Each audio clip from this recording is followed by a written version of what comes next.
This podcast is a quest for well-being, a quest for a meaningful life through the exploration of fundamental truth.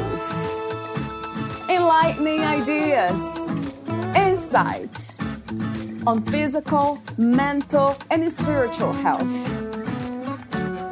The inspiration is love. The aspiration is to awaken new ways of thinking that can lead us to a new way of being well.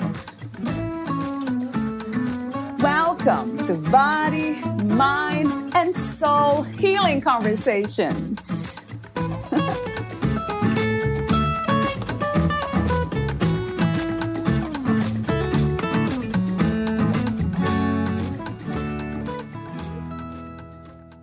The balance is educating yourself in that which is trans-time, which is who we are as a person, who we are as a soul, who we are as an essential being. Valeria Teles interviews Dr. Carlos Warter, the author of Where Are You Running? 9 Stories from the Heart. Author, medical doctor, psychiatrist, and spiritual teacher. Dr. Warter has won numerous global awards for his work, including the Pax Mundi Award and the UN Peace Messenger Award, among others. With 22 books published in 6 languages and translated into 9 languages, he has dedicated himself to the study of human consciousness and the integration of psychology and spirituality into a non-dualistic paradigm called psychosynergy. He has been nominated to the alternative Nobel Livelihood Award. His work has helped thousands of people across the globe reach a new understanding of themselves and lead happier, richer, and more fulfilling lives. Dr. Warter resides in North San Diego County with his wife Carolina, an early childhood educator who holds a MA in holistic psychology, is an artist and an apiculturist. He has transformed his residence, PARDES, into a retreat center where he leads seminars and workshops, has a private practice, and paints. His embodiment of essential spiritual teachings allows a field of understanding to whoever is open, which leads to the awakening of a spiritual pathless path. Instead of subscribing to a linear and left-brain sequential teaching model, his teaching is based apparently on his Kabbalah and Sufi initiations, plus the time he spent with Amazonian teachers, partaking of their living traditions, as well as having been taught personally by Andreas Shah, the Dalai Lama, and many others. Dr. Warter has produced a teaching that allows essence to awaken when students are ready, so that all techniques become secondary to a state of being which becomes senior to all philosophies or methods. Dr. Warter, without ever intending it, has been teaching for close to half a century, utilizing technologies of the sacred and imbuing them with his spiritual signature. Meet Dr. Carlos at drwarter.com. Here is the interview with Dr. Carlos Warter.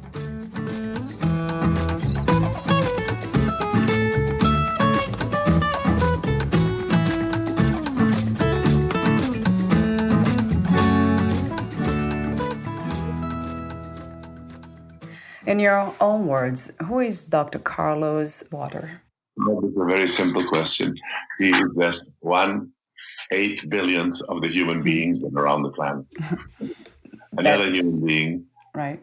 Having intended to dedicate my life to realize what that really means, right? With the minimum distraction possible.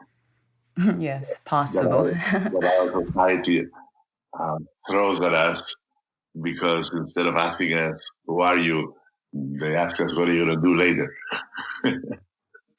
What do you think this experience called life really is? Well, it is a gift, since we cannot self-create it. It is a gift of something larger, higher, bigger, unknown to our higher self, because there is always more life in the context than we ever can experience. And I think it has a purpose, which is its realization. It's wandering into the inquiry of who we are, of who I am, of who you are, and relate to others from the deeper awareness that's beyond doing, beyond having, beyond roles, accepting those roles, accepting what needs to be done in the world, but not falsely identifying with that which is impermanent. And I'll be asking you more questions about how do we not experience, but how do we realize that? Would you say it's a practice or an understanding? I would say it's grace, because when you're touched by it for some reason, and it could be a good or a bad, a crisis or a love affair, a illness or a success, when you sneak in and get the message that it's not about the illness or the success or the good or the bad or the applause or the stoning, it is an awakening that says, what am I doing in this? What is this really all about? And I had the good fortune of having these questions, these inquiries, without even calling them inquiries, in my childhood years, which I fomented, which I carried on, never with the intention of teaching about it, always with the intention of finding out. Because there's much more that I don't know than that which I've discovered already. And I also wonder if that's a choice we make before awakening, before being conscious that we are in a human body. Do we choose that before coming here? A very difficult question. I think, as I said before, it's an act of grace. Maybe everybody comes in with the desire of finding out the truth about existence, but there are stories, myths, that the angel of forgetting kisses every baby, and the baby has to find out for themselves. I was speaking with a friend, an astrologer, recently, and she was very impressed that what she calls the North Star and the North Node were in total alignment the second I was born. So I have a sense I came in with purpose. I came in with purpose of bringing happiness and joy and knowledge to the world. And I remember writing in my first handwritings that I'm never going to be happy unless humanity is happy. Mm-hmm. So I had sort of a bodhisattva vow without calling it that way. And another question I have for you is this, the wheel of life in Buddhism, they say that, and there are different words and different concepts.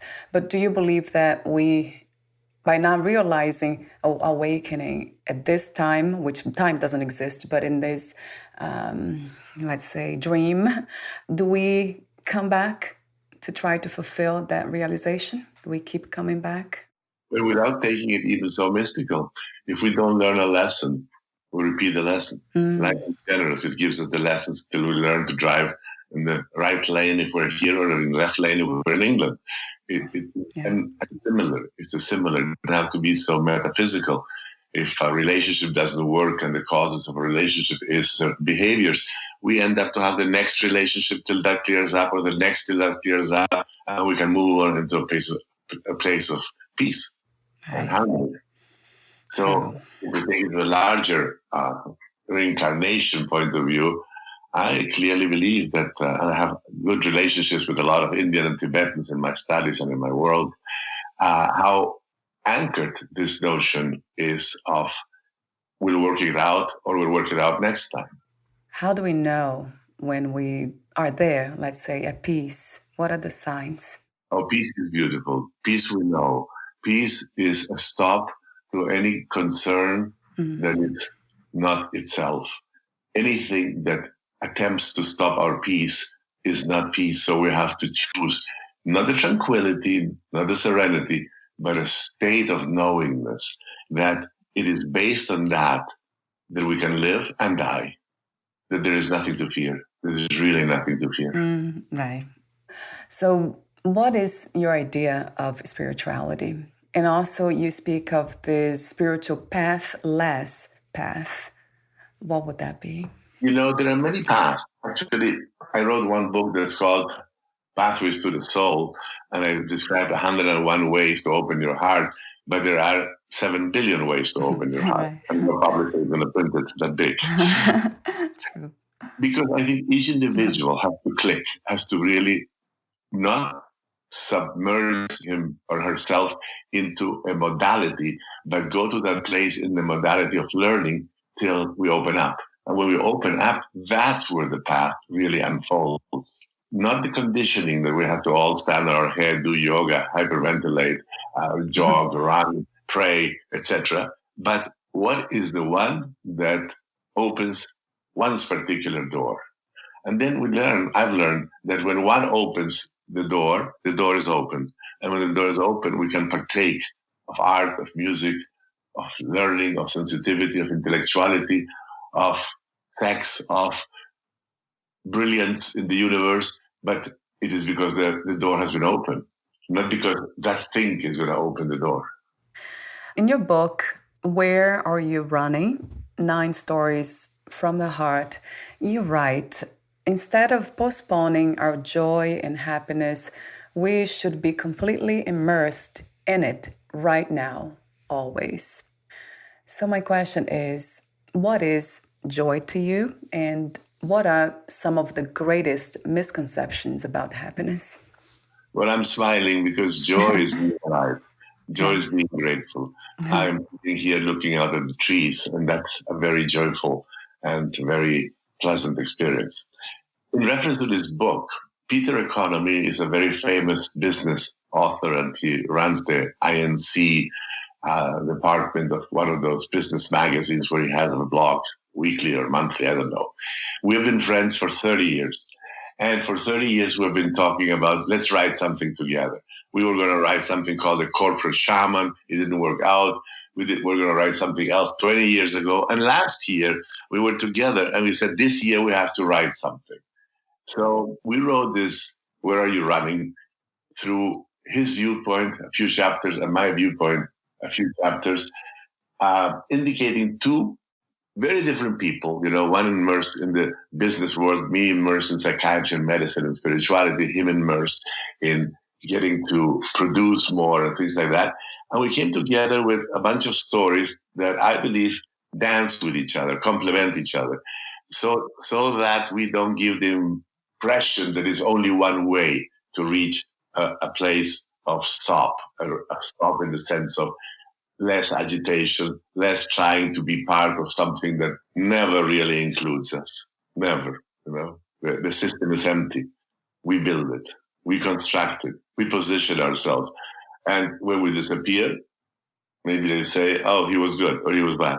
So we wanted to pierce through that. And we had it ready early December, and he gave me a birthday, my Christmas present by publishing it Kindle on the 24th. A wonderful guy, we get along very well.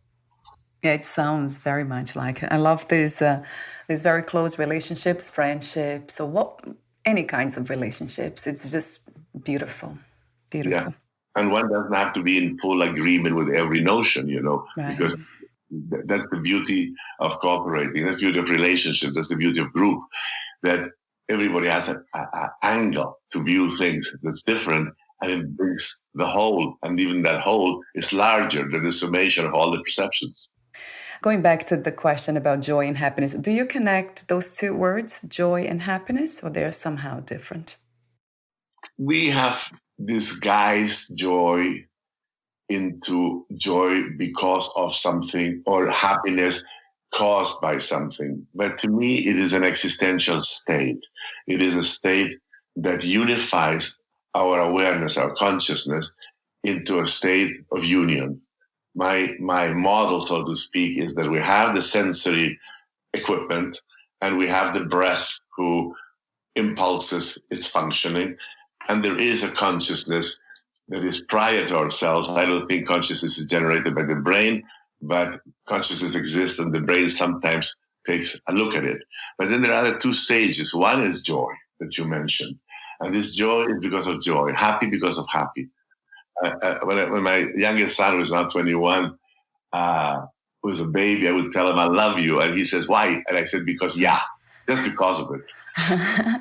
I love that. Yeah. And then there is that other state that brings it all together, which is I am talking. I am responsible for the states that I experience. And this is a unified field. And when this unified field that I sense I am can unify with a larger field, like I had the great opportunity a few days ago, a friend brought a telescope, and then he brought a professional telescope, and we were looking at Andromeda, and we were looking at Sirius. I felt so small, so infinitely small, so irrelevant. And then I realized in a shift of awareness that that's all the physical universe. And there are other universes that are not physical, that are etheric, that are subtle, that are astral, that are soul, which all encompass this magnitude. And I felt relaxed again. It's fascinating to me that we can even talk about it. Yes, I agree with you. And that's something that our society has been missing, because we have become a society of short bits of information that sound like gossip, and that determine opinion, determine everything, without leading us to a research that involves each and every one to really look a little deeper of what is the purpose of what's going on, instead of this is going on and we take it. Yeah, right. Conclusions, right, Dr. Carlos? Right, all the time. Yeah, making conclusions. That's one thing that I have learned the hard way, not to make conclusions about anything. Conclusion of today that could be sounding positive can be a terrible experiment for the next day, and vice versa. So if we stick with the present, if we stick with what's happening right now, then we can inject ourselves into that moment of experience and allow, capital A, for the next one to take place instead of manipulating it. How would you describe presence?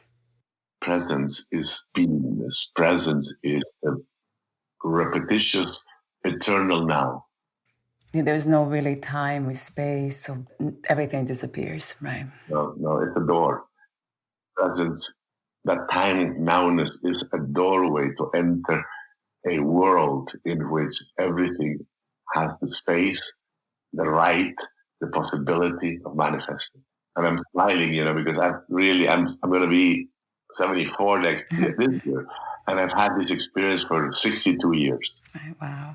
This came to me when I was in my 12th year, in which I could understand that being present and being in the now had nothing to do with the curriculum of the school or the ongoing of the seasons.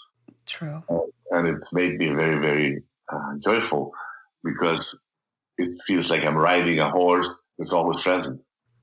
And I'm wondering if it's possible for most of us to stay present all the time, because I feel this pull, that something pulls me into this reality all the time too. So it's almost like not a fight or resistance, but I see this movement, this dance of being present at the same time becoming the dream. I have a formula. One is keep the inquiry present of who I am. That's one. Avoid distractions. If somebody comes that I just ended a relationship of 60 years with somebody, because nothing I would tell in the last 60 years was received. So I thought it's enough. I love the guy. I honor the longevity of our relationship, but it's a closed door. I better try where there's a little crack in the window to get some information in, because he's unhappy and he's afraid of death and he's afraid of disease and all that. Right. And it was a daily motion. And I did it consistently for the last 21 years. But it comes a point in which that energy can be invested in my puppy, who lies down next to me and is very present. Yeah, is that courage, would you say, letting go of certain situations and certain people in order to be present? Well, it is not in order to be present, but in order to realize that if a door is totally sealed or locked, what am I knocking a door that's not going to open when I've tried for so long? Yeah. And courage, maybe it takes something else. It takes generosity to let go. Because I'm not omnipotent to change others. True. And even though I can try and put my viewpoints across, each one has their own destiny. So let go. Yeah. Yeah. It really sounds like a practice, but I think it's more like a choice, right, Dr. Carlos? It's Yes. making that Yes. choice, moment to moment, It right? is second to second, putting in the higher context. They used to say, ad maiorem Dei gloriam, for the greater glory of the divine. But today the divine has been fractioned into organizations, so I feel the divine has been hijacked. I actually wrote a book a couple of years ago called Jesus Beyond the Corporate Franchise. I don't know if you had a chance to look at it on Amazon. Give it a look. It's a very personal experience. And the book goes on over 40 years till I could finish it. I started in my early 30s. And what I saw is that anything that's taught by teacher, masters, swamis, gurus, prophets, becomes compartmentalized with a mercantilistic way of transaction. It becomes sold. And then people feel that they're sold, and they cannot go to the exploration of the depth of what those things mean for true, for real. True. Wow, it seems like it's a fine line, isn't it, in a way? Well, we have to be vigilant. We have to be very vigilant. Yeah. There's always a hidden agenda in everything. So if you can get rid of the hidden agenda and take the beauty for the beauty itself, then we grow, or at least we expand our awareness of what's going on. Yeah. And it was a sort of, journey. That's the word, really, journey to find how could I fit in a world which the divine had been lost. Right. And it's not easy. It's not easy. Very good. Yeah. Position. I wrote a book called Recovery of the Sacred back 30 years ago, but it really ends when I was in my late 20s, in which I asked myself, I studied medicine, and I studied medicine in the only time in which everything starts to be explained by scientists, not science even. And where is the healing power? Where is the divine? Where is the spiritual? Where is what all healers throughout ages have spoken about, from the Native Americans to the ancient Egyptians? There was another element. So I veered off to try to find it. And I found it. I found it by going to what people call primitive people, which are more evolved probably than the non-primitive people in the jungle, in Brazil, in Peru, in Colombia. I lived in Morocco, I lived in India. And the rules of engagement, I'm talking about the 70s, were totally different today. The internet hadn't existed and the cell phones were not there. Today you have groups of beggars communicating through high-tech cell phones, where to go to the tourists in India. But in those days, everything was at random. And the randomness of it allowed me to explore and be approached and meeting people that were extraordinary. So it seems like it's a contradiction in a way, because the technology was supposed to connect us, to make it easier, actually, faster, which it does, right, Dr. Carlos? Which it does. I mean, if you and I were having this conversation and we would have to fly to a certain place and set up, and now I'm sitting in my desk and you're sitting in your desk, definitely. But we need to put the content of this communication so that it's really of service. Yes. So there's so much is communicated that only irritates. Yeah, yes. It goes beyond the words, right, we say. It's not just... Vibe. What inspired you to integrate psychology and spirituality? The truth is that I never saw it separated. When I was a little kid, I saw everything as one. And I have an anecdote when I was about 9 that my grandfather passed away. And he passed away in a very interesting way. He blessed us and then he died. Oh.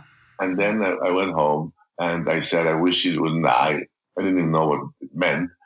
And I had a chewing gum and I was chewing it all night to preserve his life. Of course, that didn't preserve his life. And in the dawn, he showed up. He shows up as if in a dream or a meditation. I don't know the words at the time. I was 9 years old. And he says, don't worry, we're here forever. And I go and tell everybody in my family, and they tell me, shut up, you don't talk about this. Grandpa died. But I had one uncle, he was very open, and he took me out for tea, and I explained to him what I had experienced. And that allowed me to have the crossover. I could see that there was only a little limit veil between the existence in the physical form and the existence as transcendence. And I was young. So I said, I'm going to become a doctor. I'm going to become a doctor and help people see that. Nobody was very interested in that in medical school, so I became a psychiatrist. since nobody was very interested in psychiatrists, I became what I became. Yeah, that's the movement, the dance, yeah, trying to find that place, right? Not even a place, but a form of expression, isn't it, of consciousness? Yeah, that's direct. So my other question is about healing. What is healing to you? Well, let's make a distinction. Healing is an ongoing process that affects all forms of life into becoming the wholeness of who they are. And then there is curing, which is when something has gone disharmoniously, it requires certain modifications, either of nutrition, behavior, pharmacology, surgery, posture, yoga, whatever we want to bring in to effect a change, not a transformation, a change, so that the so-called engineering can continue.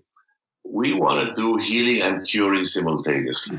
But for that, healing needs to be ascribed to a responsibility of causation when it's happening to me or happening to you, and de-victimize ourselves, even though many times we have been traumatized and become victims, de-victimize in order to gain, off the top of my head, causation, responsibilization. And when we're responsible, we can forgive ourselves for our mistakes and then open up to the infinite channels that are voting for us for life. Yeah. And then healing begins the process of expansion. And it's not anymore about my toothache or my backache. It's about my being in the world. And since I live in the world with you and with others, it's about our healing, our wholeness. Do you believe that unconditional self-love is a step toward healing? Absolutely. Love is the recognition of our consciousness. If I see, if I perceive, if I resonate with your consciousness as mine, we love each other. And doesn't mean we have to do anything with it except ride the wave of light that represents. And the more we can love, the more compassionate we can elicit our behaviors to be. And the more compassion, there's more caring. And the more caring, there's better results, less trouble, less poverty, no war. It's around. Unfortunately, our schools don't educate people in love and in compassion. They educate in competition, not in cooperation, in competition, in which everybody has to make it. This 500 years of pre- and post-industrial revolution has really separated us from the land and from the lineage. And I believe people are missing it. I was in Hawaii many years ago, and I was invited to an initiation of Native Hawaiians. I have nothing with Native Hawaiians, I'm a white Westerner. But I had the opportunity, of sleeping under the Milky Way and feeling the respect that they were having, not for their imposed religion, which was Christianity, but their essential religion, which was there before even the Tahitians came. And I was expanded. I was overwhelmed. I was so grateful because the common denominator is one humanity. There's something about silence that's deeper than any words could be. When you speak about being around ancient wisdom in people, that's what it feels like, that you're exposed now to that truth, which is silent. Yes. And it's also giving it as an opportunity for a paradigm shift, because even though people are very, quote, traditional, comfortably regressing to how it used to work, this thing is an evolutionary process. You believe we are going back, returning to the divine at this time. Would you say so? Returning to the heart of God, but it's not a returning, it's going forward, because we have learned a lot of things. I think that returning we can in our mind when we have memories, and how many memories can we really keep? I don't know what my great-grandfather did at this date 100 and something years ago. I mean, it's very frail and impermanent. So my duty is to maintain myself alert and see what the opportunities arise. Even though I love history, because I see that the patterns keep repeating and very little learning takes place over history, there are certain clues that can jump you forward into seeing, well, this is a new reality, or at least a new perception of the reality. How can I contribute to it in these new terms? Yeah, a new perception, right? It's interesting the way you say, so it's going forward, actually. It's not returning to. A lot of psychological work. I have a son who's a psychologist, and a lot of psychological work is returning to work out the trauma. Yeah. It has a validity. I don't deny that, but you can also get stuck in the rerunning of the issue. Yeah. And in the meantime, life is moving in a complete different realm, in a complete direction. And I'm still complaining that I didn't get the right candy when I was 4. It has a point, valid point, this idea of returning, right? And trying to understand again something that has already been there. Yeah, yeah. Only with the purpose of lightening it up and clearing it up and dissolving it. So that the attached energy can be functional again. Is that how you work with your clients? Do you still work with them? I work with them, yeah. I work on the phone, I work on video. I do, in normal years, 4 or 5 retreats of 4 days each here where I live. They rent a house close by, and they come from, you name it, South America, Eastern Europe, any place in the States. And we spend 4 days that are for lifetimes. I'll have a link to your retreats and online services, which I always do for all my guests when they have them. Very much. Next one is going to be 1, 2, 3, 4, 5 April. I will do it live. We did one in October live with masks, social distancing, control of virus, etc., etc. Nobody got sick. Everything was a success. So we're almost at the end. I do have a few more questions for you, the final questions. Would you like to add anything before I ask those questions? My gratitude for you taking this initiative is the first thing I would like to add. Thank you for the encouragement, Dr. Carlos. Where are you located? We are in Vero Beach, Florida. West coast of Florida. I've been there. I've actually had an Indian initiation around 50 years ago on Vero Beach. Oh, wow. Really? Here? Yeah. Yeah, I was wondering where the healers are here. We just came here, so I'm still exploring this environment. How to define success these days? What is to be successful to you? To me, being successful is being content with where I am. If you knew you would die soon, meaning losing the body, would you make any change or do anything in a different way? No. Great, fast, direct answer. Yes. No. Because I have no certainty that I'll be around next month. Right. You know, and nobody does. And I've always lived like this. Oh, wow. How wonderful. You know, I even had an offer years ago in the 80s to have a very good position at the World Health Organization. I bonded with a number 2 of the WHO. And he told me, you can come here and for your foundation meet rich Koreans that will support you the rest of your life.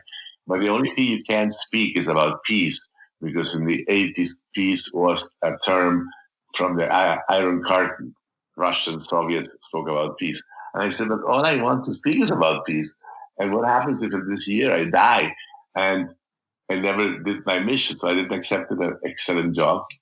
Could have been a good sacrifice if I look backwards, because the Koreans were donating peace principle operations and organizations. But my reasoning was, I'm not going to prostitute myself even for a month, because I don't know how long this story is. Right. And so far, it's still going on. Last question is, what are 3 things about life you know for sure as of this moment? Well, I don't know if I'm answering the question, but the 3 things is my own integrity, my love with my wife and family, and the contribution that I can make to others to live a better life. Thank you so much, Dr. Carlos, for your amazing, transcended presence. Thank you. Thank you very much for inviting me, being there, and I'm available. Speak with Meredith. You might enjoy spending a couple of days here in retreat and take this whole thing to another resonance level. Where can we find more information about you, your books, products, services, and future projects? Well, all my books seem to be in Amazon these days. I have a website, which is www.drwarter, WARTER.com. I'm in Facebook. I'm in Instagram. I'm findable. Thank you so much again, and we'll talk soon. Thank you very much. You have the rest of the week in a wonderful way. You too, Dr. Carlos. Bye for now. And much love to you.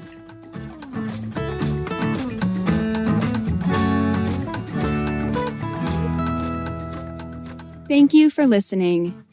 To learn more about Dr. Carlos Warter and his work, please visit drwarter.com.